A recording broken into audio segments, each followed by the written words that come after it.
guys, welcome to the Mom Voice. This is Lauren and Sarah with episode 71. And this is part 2 to our love language conversation. Yes. We had to break it up into 2 episodes because there's just so much good content here. Yeah, so much to talk about. So much to talk about. So just, if you haven't listened to part 1 yet, pause the button really quick, jump back over, listen to part 1, and then come back and finish it off, because in this part of the episode, or in this episode, we're going to be talking about the last 2 love languages, and more importantly, very important, how to figure out your child's love language. Yes. Okay, we're going to wrap up with those 3 main points. And again, there's just so much to say about that. Yeah, absolutely. Be sure to check out part 1 because we covered the first 3, which is physical touch, words of affirmation, quality time, which we dove right into those, talked in depth about each one of those. Yeah. And then we also kind of talked about our love languages and kind of how our husbands respond or don't respond to those. Totally. Yeah, it was like the intro to the whole thing of how we kind of came about the books and everything like that. So for sure, go over and check it out. It's a good listen. Yeah, we could just go on and on about this. It's so intriguing. We chat so much about it. And we're going to continue the chat over on Instagram throughout the week. So be sure to catch us there, and we kind of highlight these different languages and kind of how we're seeing them within our families. Yeah, and we said this in part 1, but I think it's important to say it again at the beginning of part 2, that we in no way want this to be like a bummer episode or one that you come away feeling like you suck as a parent or you're not doing enough. We really just want it to be like a message of hope. Yeah, absolutely. As you're like listening and kind of feeling the cues and the parts of like maybe that apply to your children, just know that these are like easy fixes that you can even start tomorrow. And if anything, this should encourage you to be able to have a better communication relationship with your child, and really just trying to figure it out is like a step in the right direction. Yes, perfect. Okay, with that, let's get going. Oh, but first, if you are not following us already, like Lauren said, yes, we would love to have you along for all of the episodes. So please go and subscribe and follow along at the Mom Voice Podcast on Instagram. Absolutely. It's kind of a free-for-all, we'll be honest. No, it's a little bit of Mod Podge of everything. And we're there. You get to see the kids, everything. Oh, yeah, it kind of is. All right. Well, let's just kind of dive right in. So we left off on part 1 with quality time. Yes. Number 4 is receiving gifts. Yes. I feel like in our friendship, personally, we kind of see eye to eye on this. Yeah. Yes, I agree. Totally.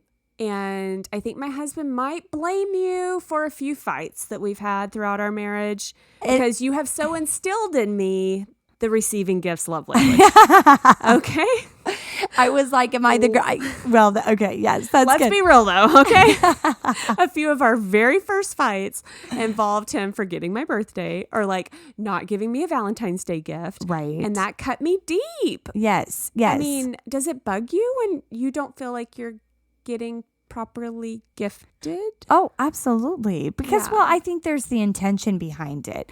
Like, is the actual gift always I mean, when you get a nice gift, man, nothing's better. Well, okay, you found some Tories. I'm like really happy, right? Yeah. Okay. Nothing's better than a great gift and something they think that you would really want. They're thinking about you. But that's the thing. They're thinking about you. They're thinking, what would she want? What would mean a lot to her? What would she be excited about? What would get her excited?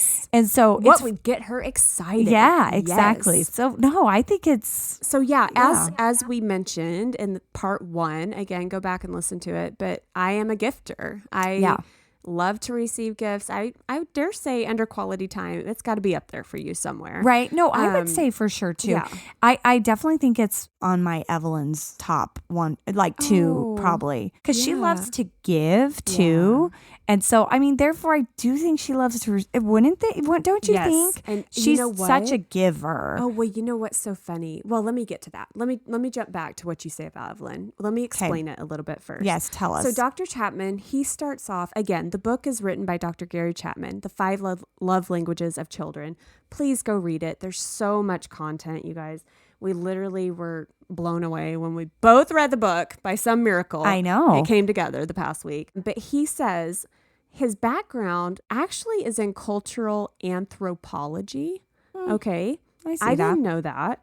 And he goes on to talk about how they have never discovered a culture throughout the history of man where gift giving is not a form of affection or a symbol of love. That's powerful. Yeah, that is. Like when you really think about it. So, because I'll be honest, when this whole love language talk came about years ago, and it was like wildfire. I feel like we were talking about it around the kitchen table, at Christmas dinner, with all the in-laws, all the things. With my family, we were talking about it. I feel like I kind of caught crap a little bit for being a gifter. Like, oh, you're vain, or like, that's so silly, or you know what I mean? Right.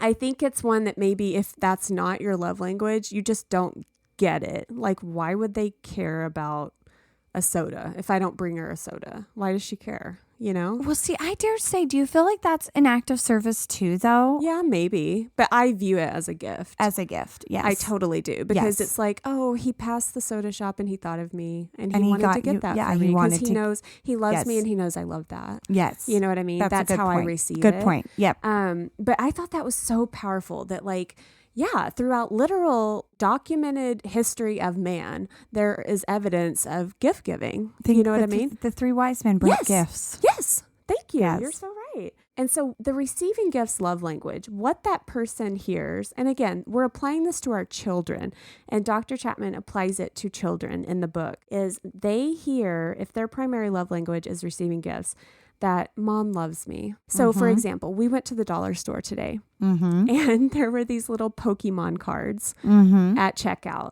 I got 2 of them because, again, my Luke is 3. I don't know what his love language is yet. So I got him one. Dr. Chapman says, do it all for under 4. Show him all the love languages. All okay? the love languages. But then I got Landon a set because Landon, he very much loves his gifts. Yeah. He does. I would not say it's his primary love language, but I know it's important to him because of how he keeps the things that I give him. Yeah. Interesting. Do you know what I'm Yep. saying? Yeah. If you open his bedside drawer, no joke, there is a hodgepodge of all the little trinkets and Legos we've made together and like little special things that he hoards away in his room. Do you think Evie's that same way? Does she display things? Yes, and, she does. She does. And how would I guess I should know the answer to this, but if she's a giver, what would that define her? I mean, she's very into giving. Yeah. So if we're a good gift givers, Yeah. is that still define us in the gift I think so. category or not really? From what I you mean she loves to give to Yes. people. So And I do think some people are very literally gifted on giving, like considering others and giving good gifts Absolutely. and really wanting people to feel that way. I don't think that necessarily, and we'll get into it on the last point, I don't think that necessarily means that is her primary love language. Right. It could just mean like she has a kind and thoughtful soul. Right. Or she thinks of others, and she Yes. does. She's so thoughtful and so Yes. sweet, and she's so unselfish in a lot of ways that I've Right. seen her. Yes, she is. So like that could just be part of it. But like I do feel like there is something to like all these secondary ones that it Yeah. could just be one of her secondaries. Right. But the main thing with the receiving gifts category is it's so important to remember that it has nothing to do with the expense of the gift. Right. It really is about the meaning behind it, okay? And that you're making a big deal about it. So for example, like how many times have your children like picked flowers out of the yard and like come and given them to you? Oh, totally. Right? Oh, yes. That's a prime example of them gifting to you. That's the same concept of they're thinking about mom. They stop what they're doing. They're playing and having fun. They see the pretty flowers. They're like, oh, mom would love that. And they're showing you love through a tiny gift. right. Oh, Right? so cute. Is that not so cute? Yeah, and when they do give you those gifts, those little things, those little love notes, display them, put them up, recognize it, make a big deal, make them feel really special. It's funny because we went on a walk the other day and Evelyn and Caleb gave me a flower and I put him in my hair, and then literally like 5 minutes later, like I think it fell out. My Evelyn's like, "Where's your flower I gave you?" Like they get so like, they're so like concerned about it. Yeah. And likewise with pictures they've drawn me, What? Drawn me. Drawn for Yeah. me? Yeah, that sounded drawn weird. for Drawn me, for yeah. me. Letters. They want to see them like, oh, it's on their nightstand. Oh, it's on the fridge. And they Yes. make a really big deal about that. So Yeah. I think really making them feel special and that you appreciate it is a huge part. Yeah, it goes a long way when filling that love tank for those children who are gifters The and gifters, yeah. they like feeling that gratitude and excitement. Absolutely. Another way like you could show a gifter love is if you're at the beach, right? And you see a beautiful seashell. Right. If you take the seashell to your child and be like, Landon, I saw this seashell on the beach and I immediately stopped what I was doing and I knew you would love it because look at the blue, look at the glitter on it, like look at the little sparkles it has. It screamed your name when I saw it. Yes. And so it's not only giving it to them, but it's how you're giving it to them. And you're wanting to like really attach it to them and that Yes. you thought about them. You know what I mean? For sure. The intention. He does make a point by saying that when your child's primary gift is receiving, or primary language is receiving gifts, you have to make sure not to give them everything they want. Yes. The spoiling factor. I mean, do you feel like that's a slippery slope as a parent? If you were able to figure out that one of your children is a gifter and that would fill their love tank, do you think you would just buy them all the things? I think that I do think it's a slippery slope. I do think if it is their love language and it affects them in the correct way, I don't think they should get too greedy or too spoiled. It should be more of an aspect of like, I'm so excited. Because like the example that he shares in the story of like two sisters, they bring home a souvenir. One is so excited, displaying it, loves it, plays with it. It's there in her room. The other one just kind of tosses it to the side. And the mom felt like it was like an ungrateful attitude, an annoyed attitude. But really it is that speaks to her and it speaks to her and it's her language. And so she's feeling loved. She's feeling the effect.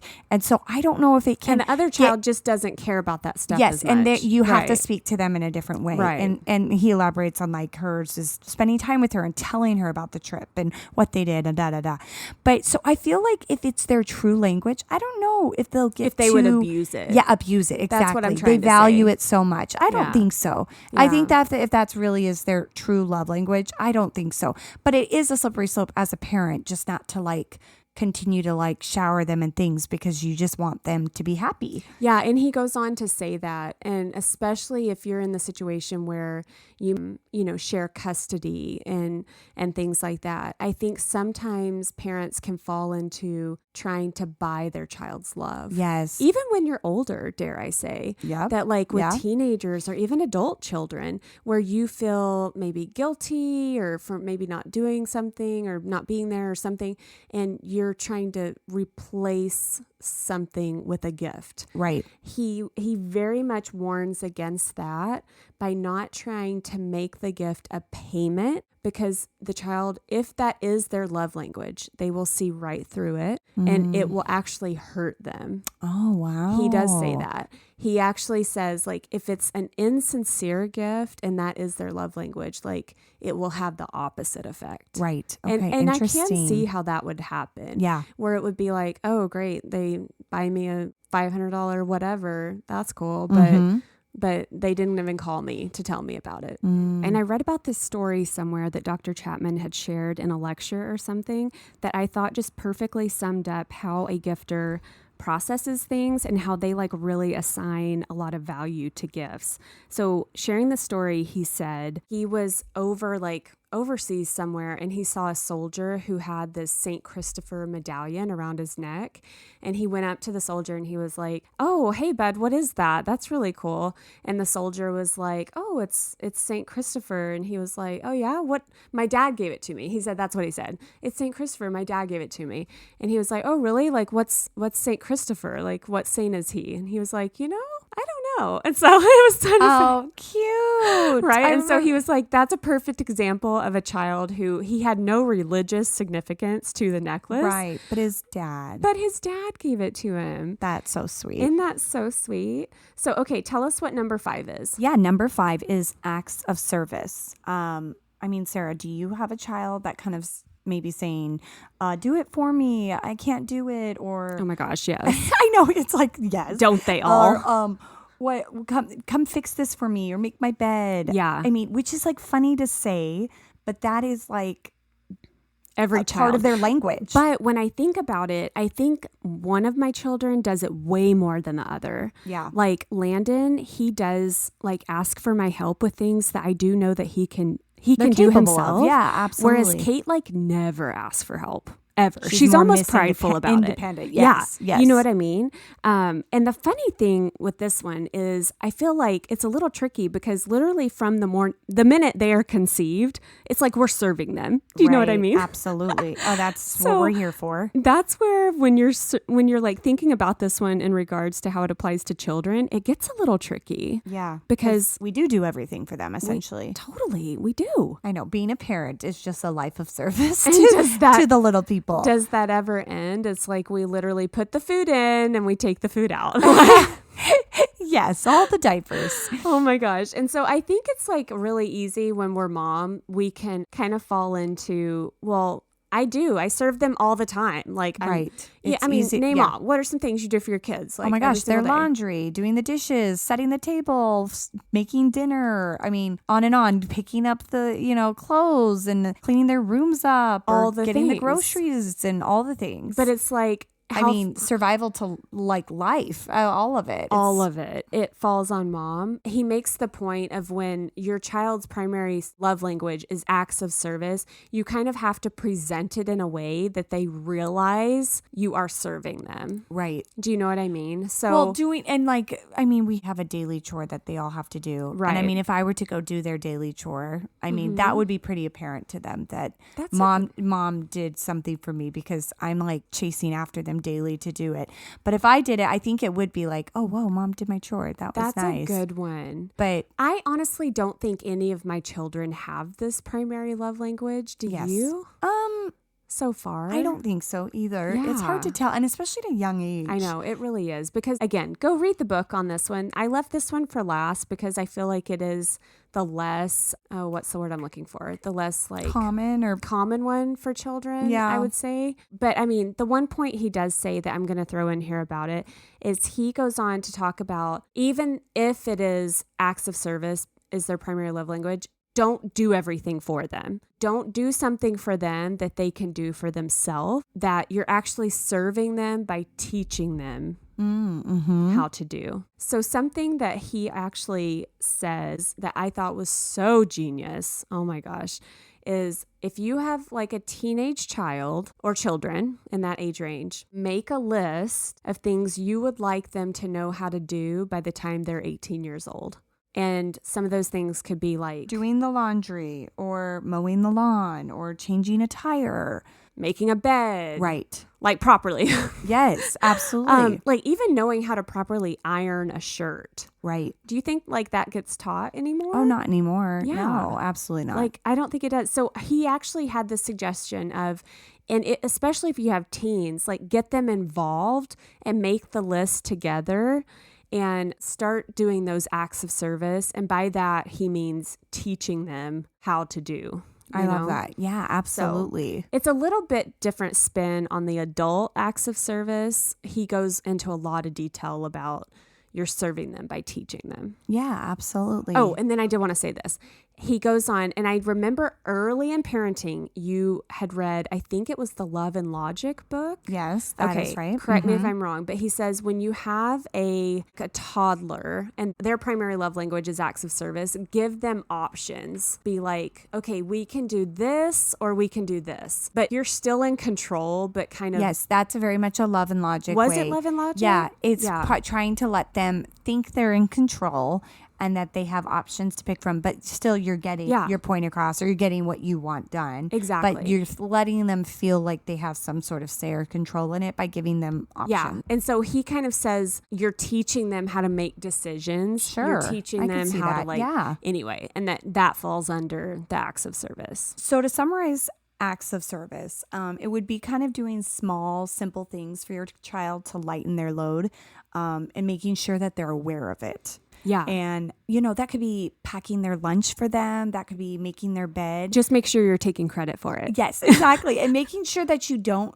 overdo it, spoil them. Right. Or become like their little maid. Because that's not teaching them the right thing either. Right, totally. And I think another thing that I did read somewhere is be careful not to overcommit with these children and say, I'll do this or overpromise, because they tend to get really let down when you don't follow through. The false promises. Which I wanted to add in really quick. So, acts of service, I don't even feel like it's that common of one, but maybe it is. Didn't you say you read somewhere what the percentages were when it comes to the love languages? Yeah. There was a survey here, and it says that 23%, and after surveying a group of people, words of affirmation was 23%, 20% quality time, 20% acts of service, 19% in physical touch, and 18% at receiving gifts, which surprised me. I'm surprised for kind of the general audience. Gifts is the last, to be honest. But well, and they're pretty much split. Yeah, like acts of service and quality time is definitely tied. For oh my gosh, two there.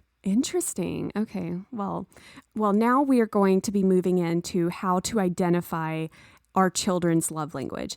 Dr. Chapman gives some really good targeted ideas on how, as parents, we can go about kind of figuring out, because it is really, I don't even know if I'm 100% sure what my children are. And I've had this on my brain for like 3 weeks now. I don't know. I think it's tricky too, because how they say 4 and under, they're every language. So I feel like at what point do they start phasing out of some languages? Because we still have younger kids. Teenagers, it's probably pretty apparent. But yeah, we're still trying to kind of figure some of them out. I know. So here's some of the tips that Dr. Chapman talks about in the book. Right. Well, under the age of 4, they speak all of these languages. We have to really apply all of these to kids that are younger, because they are needing every bit of this from us. As they were older, and like we said, we kind of get to see them as they come into their own more and more their personality, which actual love language they will speak more clearly. Yeah. And so it does kind of apply and kind of single out as they get older. Definitely, I think by like 8 to 10, you can really kind of see who and what they're going to be. Oh, absolutely. And don't you think, like, as infants, it's just so easy to give the physical touch, to do that. Oh, totally. To have the quality time. Right. Like, it's so easy. Even just, exactly. From changing the diaper and rocking them to sleep. They're getting so much of the time and the touch, and you're doing everything for them all around the clock. So it's, it covers all the bases, and even into toddlers, because even thinking of my youngest, Caleb, who's 4.5, he really does do all of these things still. Like, he gets excited for a gift, but he still wants me to hold him. But then he still wants, it's just he wants you to the read whole a book lineup. to him. Yes, he wants the whole quality lineup. time. I totally agree. And so under the age of 4, it is kind of like you need to shower it all. Like, give it all to them. Do it all. Right. And then you'll start to kind of see signs of it. So there's a few ways he kind of identifies how you can discover your child's love language. The first one is watch and observe how they love you. So he says, for example, one of his children, and I've seen this with my child, when he got home from work every day, would run up to him and give him a huge hug and be like, "Oh, Dad, I missed you so much. Like, I'm so glad you're home now." Physical touch, right? Right. Whereas my Kate, the second I'm in the door, she's like, "Mom, come up to my room. I got to show you something." She's Yes. wanting quality time. Quality time. Do you know what I mean? Yep. So totally. it's like watch and observe how they are like speaking to you. What was the next one that you? Well, I think when watching our kids, not only with us, but with others too, I think maybe how they treat their grandparents and how they express themselves to them, or siblings even. I feel like if it is that touch and they're always wrestling or sitting close to a sibling, or if it's, words trying to be encouraging instead of always teasing and being mean, like some are.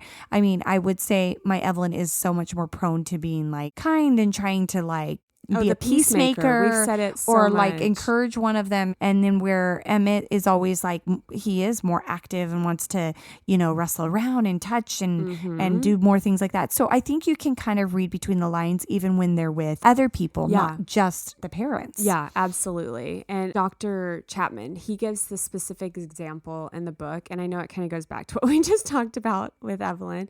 But he says, so for example, if your child is a receiving gifts primary love language, language, if they're always like, oh, I want to make this for my teacher. Mom, let's go get this for my teacher. Yeah. Like pay attention to that and maybe Right. kind of key into, oh, okay, that might be something that's important to him or her. Yes. Right. If they're wanting to always kind of do something special or give something to their teacher.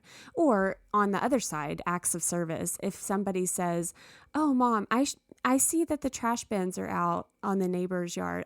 Maybe I could go over and do that for them. Or if they go do it for them. He's an acts of service. So sweet. So we are saying if they like to do that and do that language for others, most likely they like to receive that too. Exactly. That's usually Yeah. a sign of that a being sign. their language. Yeah. And he literally advises like writing things down. He's like, the earlier the age, he wants you to kind of like keep a log. So the next one he says is, what are they requesting most often? So we kind of already mentioned that. My daughter is like always like, Mom, can we go get a soda? Mom, can we go to Target? Mom, let's go to the park. Mom, let's go. You know what I mean? Totally. Quality Yes. time, quality time, quality Yes. time, quality Yes. time. Okay.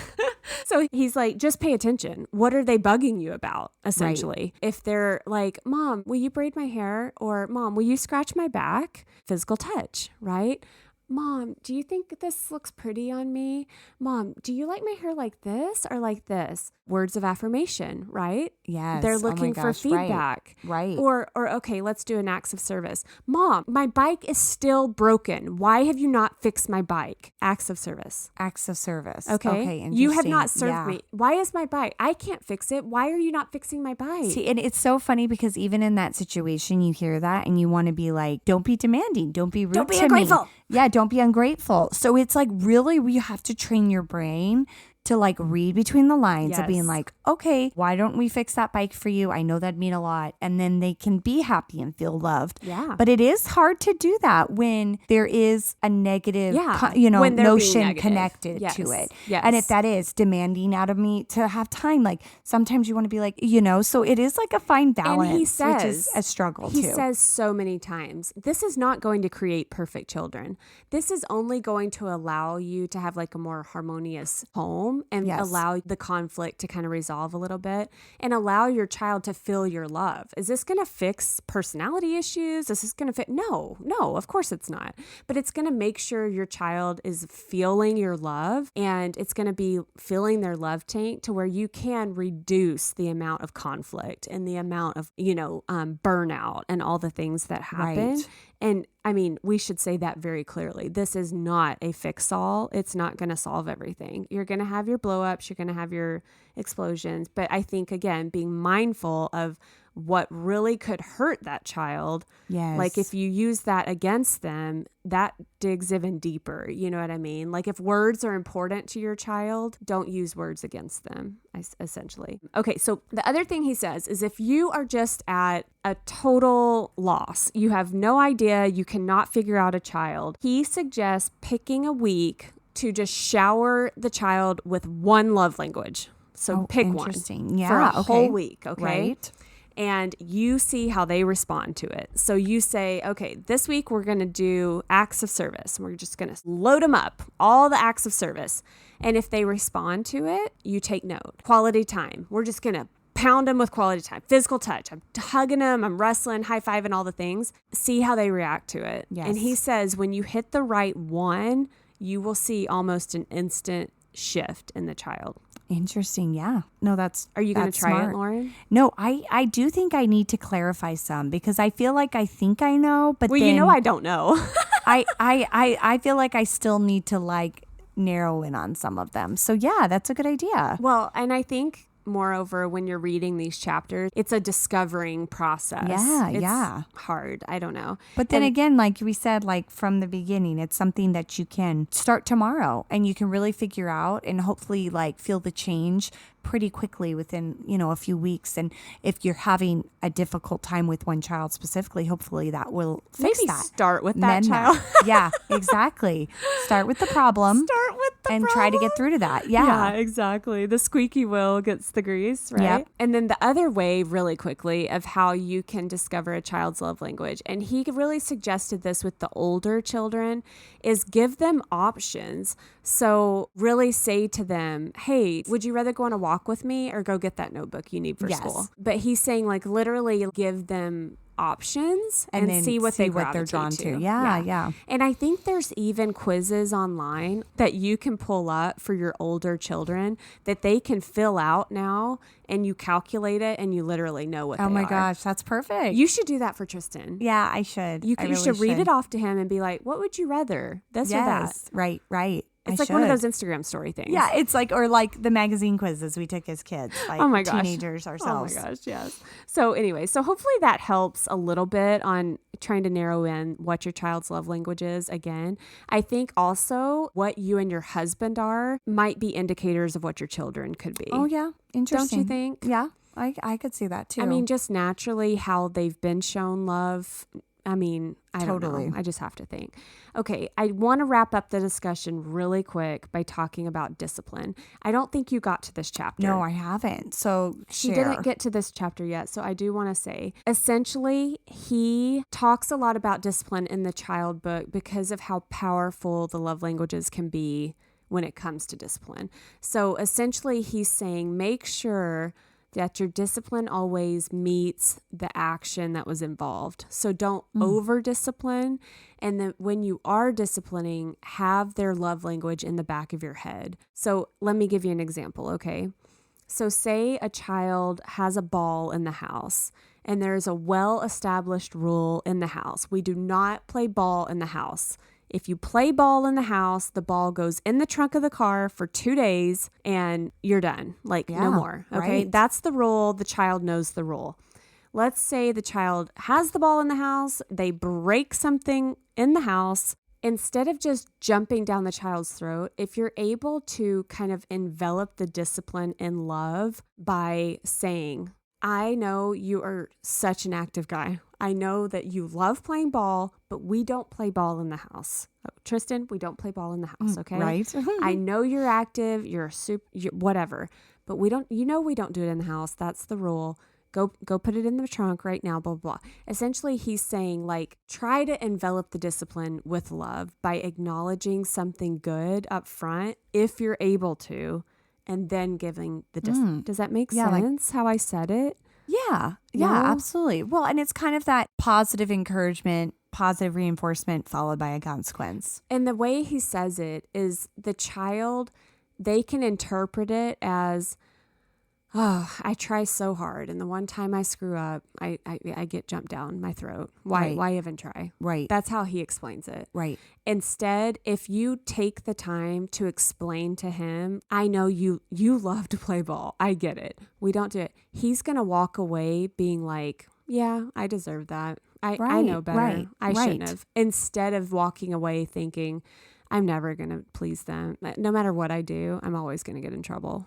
Do you know what I'm saying? Yes, explain so it. Yes. He's saying with discipline, take the time to just up front envelop it with love and keep their language in mind. Very good. Yeah. And essentially the last thing really quick with discipline is don't be severe with discipline. So for someone who like gifting is one of their primary love languages, to take away a super meaningful gift to them, toy or that is something, right? severe, like severe punishment for them. Yeah. So his thing with that is like, be mindful of what you're doing. So physical touch, if your child's love language is physical touch, spanking them, that's deep. Yeah. And that cuts them hard. Okay. Sure. That's severe to them. But Of then you course. have some kids who are like, come on, bring it. Spank me. Let's go. You know what I mean? Interesting. They don't care. Yeah. Words of affirmation. If you pound on your kid, I cannot believe you just did that. Oh my gosh, why are you not using your brain right now? Blah, blah, blah. That cuts them deep. Yeah. Like hard. So he's just saying, be kind of mindful when you're disciplining and when you're coming down on them. Make sure the severity, you might not think you're being that brutal, but if their love language is something that, you know what I'm trying to say? Absolutely. Yeah. It can really do a long-term like damage to them. Right. Essentially, that will take a while to build back. Okay. Okay. Wow. Whole lot of info. So much good info. Oh my gosh. And I mean, we didn't even get to all the teenager talk. He goes deep into teenagers and how you can like apply it to them because it does kind of change when they get older and all the things. I'm not in that phase, and so I didn't like pay a lot of attention to it yet. Well, and there's a whole book about 5 love languages for teenagers. Oh my gosh, there's so many books. And for men, and there's more. All so the you things. can check those. I feel like it's the Chicken Soup for the Soul books. I Do you know. remember those? Oh my gosh, yes. There was like everything, a chicken soup series. for everything. Yes. Anyway, but no. So if you do have teens and you feel like you're kind of struggling and you feel like you're disconnected and you might need a way to kind of reconnect with your teen, go read this book for sure and pay attention to the teenager part. Yes. We're not going to discuss it here just because, again, like we don't have the time and it's not hugely applicable to us. Yes, not yet. I Not know. yet, but we'll get there. Okay. I hope you found this helpful. We really enjoyed it. And if you liked it, like, please share and let us know if it works. We would love to Yes. hear. I know. Definitely check out the book. Read it through. Find out for yourself where What did we listen to it on? Audible. Audible, right? Yeah. Right? Audible. Isn't that what we did? Yes, Audible. it's an Amazon Yes. thing, I think. Oh, and I bet you can find it anywhere. On these, Oh, yeah, these yeah, yeah. days. But yeah, it's such a great read. And I loved Gary Chapman. I loved him back at the beginning for my marriage. And now to see this with the kids, it just is crazy how it translates over. It's so crazy. But it at the same time, it's like it's a human thing too. Yeah. A lot And of and a like- lot of human nature. And really when you get down to it, it makes so much sense. Oh my gosh. And that's what I said in part 1. Right. It makes so much sense. It's very, very simple when you figure it out. It's simple and it doesn't take that much time. We just have to be aware of it. Be And aware of we have it. to apply it to each relationship. Dare I say friendships, Yeah. marriage, Absolutely. like all the things. I think if we can kind of be mindful of filling up those love tanks as we go, we can avoid some of the struggles that go on. Absolutely. And then just to reiterate, because I'm not sure if we said it in this episode, in part 1, you heard us say, this is not a thing that we want you to come away from feeling so beat down about. Right. Like Lauren said, this is like you start implementing some of these things and things can change. And when they do, maybe that will encourage you to keep going. And that's awesome. Absolutely. And yeah, you can start doing it as soon as tomorrow. And so it's definitely like a hopeful message that you can make the change that you need to, or figure out the root to a problem with one of them and really be able to get through to them and just also have further better communication. But hopefully. Oh my gosh. Yeah. Okay. All right. Well, let's wrap up with our hits and misses. What was your hit for the week? Well, my kids are finally doing a little bit better with their reading. Finally. I've argued this for a while throughout the quarantine, but we're getting a better groove and they're finally a little bit better at doing some more consistent reading. We're getting better. We're getting there. But it's finally like, okay, we're making it a habit and let's get better because our brains are turning to mush. Let's be honest. This quarantine summer, all the things. We're approaching school again. Like, let's be able to read, right? Oh my gosh. Oh, geez. Yes. But that's encouraging. 'Cause Yeah. I feel like my child still needs to like learn her sight words. And I'm like embarrassed to say that. No, I know. Ugh. It's all a bunch of mush from last year. Yeah, totally. Let's just write off let's redo last year. I know. I almost would like want them to redo their grade. Would you really consider that? Be honest. No, I mean, it would mess up like Life. I mean, the whole long-term run of it. Can but you it's almost imagine? just like crazy how really they're just going to be like thrown off for a little while. They really are. I'm really eager to see if they will be. I can't decide if they're just going to bounce back and be like right back at it. I don't know, because Right. kids are so resilient. Right. Or they're just going to be like in such a haze like we are. Let's be Yeah. real. I don't even know. Yeah. I'm curious to see how this all goes down, but that's good. Good job on the reading. Okay, my hit is if you open my fridge right now, Lauren, you would be shocked at the amount of good, clean, healthy food that's in my fridge right now. Really?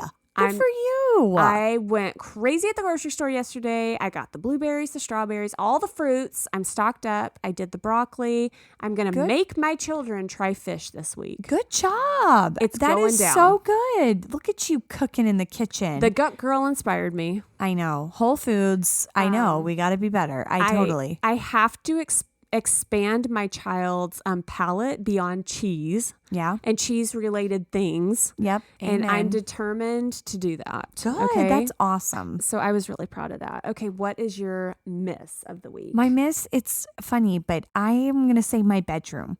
It's funny because I feel like my bedroom can become just like the pit of despair in my house. Like I black focus, hole? Yes, because I focus so much on like the other parts of the house and keeping the kids' rooms clean, and like the laundry baskets end up in my room, the crap ends up in my room. I still have kids that come in the night, so there's blankets all over the floor.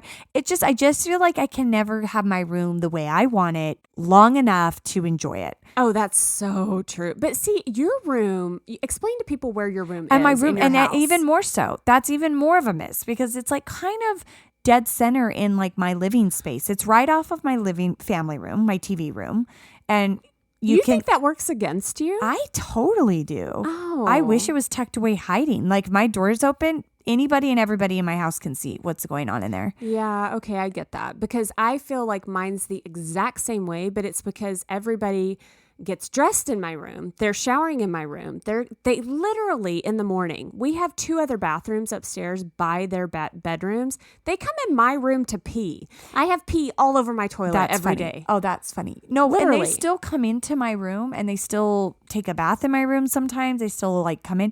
Do they that's, really? Yeah. And that's the thing. Then I just have their crap downstairs in my room. And no, I am downstairs on the first floor. And there are some pros and cons to both. I do hate that it is off the living space because then I feel like even all the more like it's just exposed. Yes, yeah. Because then I'm like, oh my gosh, it is a mess. Oh my gosh. It's just, I don't know. I don't know why. Like I encourage my kids to keep their room clean so much. And I just want the house to be clean and I'll clean the kitchen. But somehow my room is just becomes like this black hole. It really does. And I mine hate does that too. because I do like love being in a clean space and I love getting into bed when everything's put away. But those days are few and far between right now. And I hate it. Oh my gosh, they Hate it. totally are. I feel you hard on that one. Ugh. Like so hard. I feel like my room becomes the dumping ground Yeah. really quick. Oh, so quick. Oh, Totally. Gosh. Okay, well, my miss of the week is haircuts.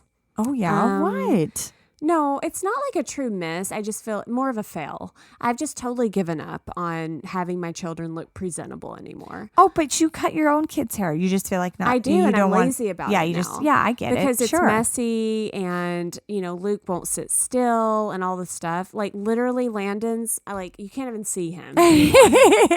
No joke. I don't even know where you are, Landon. Can you see? I don't know. And Luke too. His is like, and I said to myself today, like, okay, you boys really need a haircut, but like zero motivation, girl. Oh, I hear you. Like I just don't have it in me. And Kate's same thing. So I don't know. Do you pay for haircuts right now? Last time you did it? So I did that quarantine cut and then I did it again about a week ago, 10 days Oh, ago. okay. And they turned out all right. But then I realized, we're getting like these headshots of the kids like a few days later. And I'm like, ooh, they need to be right. They need to be spot on. Oh. So I ran over to my sister-in-law who cuts hair and I'm like, can you just like clean these up a little Yeah. bit?